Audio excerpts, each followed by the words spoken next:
তারেক সাহেব তো ক্ষমতায় যেতে চায়, আমার ভোট আমি দেব, রাতে নয় দিনে। মৃত ব্যক্তির ভোট নয়, ভুয়া ভোট নয়, গুন্ডার ভোট নয়, ভাইয়ের ভোট নয়। এমন একটি ভোট আপনি দিবেন, সেই কারণে আপনার মতো যে যোগ্য ব্যক্তিকে যোগ্য স্থানে বসিয়েছিল, কিন্তু হতাশ। 9.5 মাস অতিবাহিত হলো, আপনার কাছে এখনো কেন সদুত্তর পাই না নির্বাচন?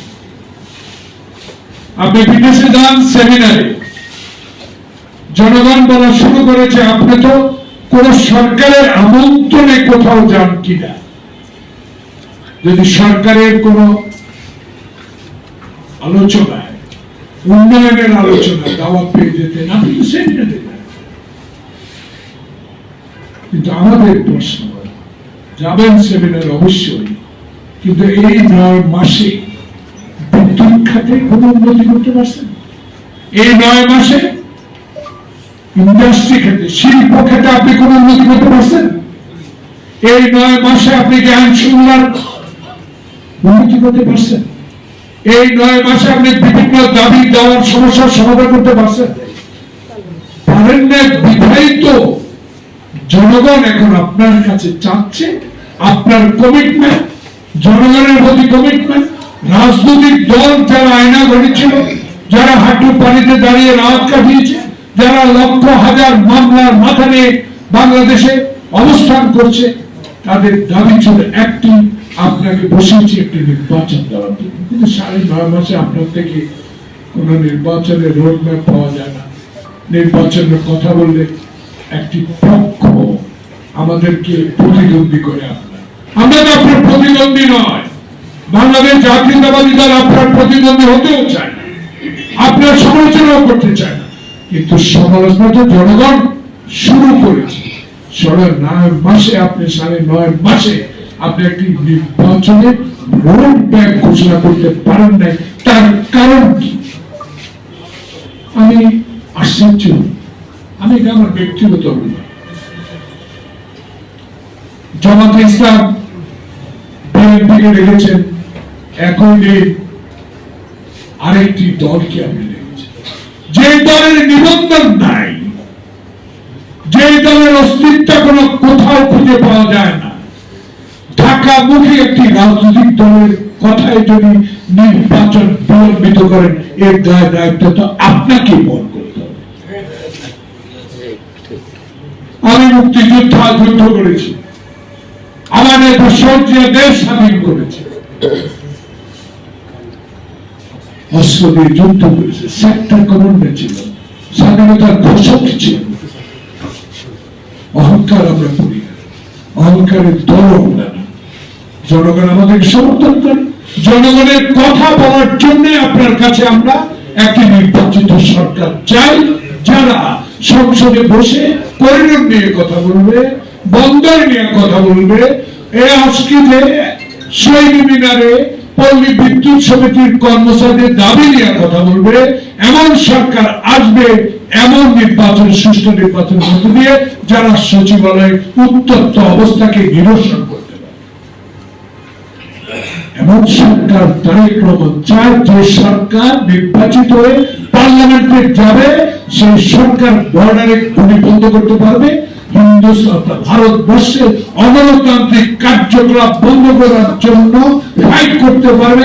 শেখ হাসিনাকে দৃশ্যমান আইনের আওতায় বিচার করার দাবি তারেক রহমান তার দল করেছে, সেটা দৃশ্যমান করার যে ব্যবস্থা আপনি আজও করতে পারেন না। তাই আমাদের স্পষ্ট দাবি, আমরা রাজপথে ছিলাম, আমরা 17 বছরের কারার, অনেকে 10 বছর জেলে ছিল, আমরা জেলে ছিলাম, আমাদের নেতার মেরুদণ্ড ভেঙে দিয়েছে। কিন্তু আজকে কিসের চক, কার কথা, কার কান কোথায়? নির্বাচনের সুনির্দিষ্ট তারিখ ঘোষণা করে কথা আসলেই তো ডিসেম্বর জুনের মধ্যে তো নির্বাচন হবে। কোন জন্য হবে? 2025, 2026, 2027 না 2028? ঠিক আপনি 2026-এর কথা বলেন, কিন্তু আমরা তো জনগণ থেকে চাই। এত বিলম্বিত কেন? কারণটা কি? কাউকে কাউকে সংগঠন শক্তিশালী করার জন্য, সংগঠন বানাবার জন্য? আরে কি অবস্থা রে ভাই দেশে? দেশে আন্দোলন করছে ভোটের জন্য, পার্লামেন্টের জন্য।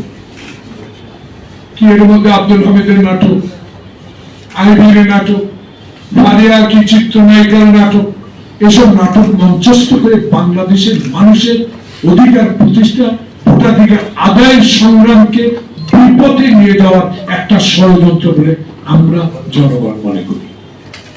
আজকে আমরা অনুরোধ জানাবো, আমরা রাস্তায় নামতে চাই। দর্শকরা ভালোই বলেছে রাস্তায় নামলে থাকতে পারবো, কিন্তু সে ব্যবস্থা আমরা করতে চাই। আমরা এমন ব্যবস্থা চাই, ৯১ সালে শাহাবুদ্দিন নির্বাচনের মধ্যে দিয়ে অনেকে হাইসা হাইসা বলতো খালেদা জিয়া কি করে প্রধানমন্ত্রী হয়। খালেদা জিয়া তো প্রধানমন্ত্রী হয়েছে তার আপসীনতা নেতৃত্বের কারণে। খালেদা জিয়া তো প্রধানমন্ত্রী হয়েছে সে কারোর সাথে বিশ্বাসঘাতকতা করে না। জনসেদিন শেখ হাসিনা বেইমানি করে একসাথে নির্বাচনে গিয়েছে, কিন্তু এমন একটি নেত্রী অনড় ছিল যে আমি কোনোদিনও একসাথে সাথে নেগোসিয়েশন করব। আমরাও আজকে সেই নেত্রী গুণের গুণান্বিত হয়ে এমন একটি দলের সদস্য আমরাও ওয়াদা করেছি বাংলাদেশের মানুষের ভোটাধিকার ফেরত দেওয়ার জন্য আপনার উপর যেভাবে আমরা কথা বলছি, অনুরোধ করছি, দাবি পেশ করছি, সেই দাবিগুলো আদায়ের জন্য এখনো বলে যাব অনুগ্রহ করে। এখনো প্রয়োজনে ডিসেম্বরের আগেও নির্বাচন দিতে পারে না। ডিসেম্বরের অস্থিরতা আছে, রাস্তায় হাইজাক আইন শৃঙ্খলার কথা। কেউ কেউ বলে শ্রমিকদের বেতন না দিলে জেলে যেতে হবে। মানে যিনি এই কথা বলেছেন কোটা ইন্ডাস্ট্রি মালিক, কোন মিছিলে ছিলেন, কোন আন্দোলনে ছিলেন, হাসিনার বিরুদ্ধে কোথায় মিটিং করেছেন? এখন তো পতাকা বাহি গাড়িতে চালান উপদেষ্টা হয়ে গেছেন, কথা ইন্ডাস্ট্রি করেন, বিদ্যুৎ দিতে পারেন না, গ্যাস দিতে পারেন না, বেতন দিতে কোথেকে? আরো কেউ কেউ বলে ৫৪ বছরের রাজনীতি নেতারা কি করছে। আসল কথা হলো সরকারের মধ্যে সরকার যদি থাকে সেই সরকার সুষ্ঠুভাবে কাজ করতে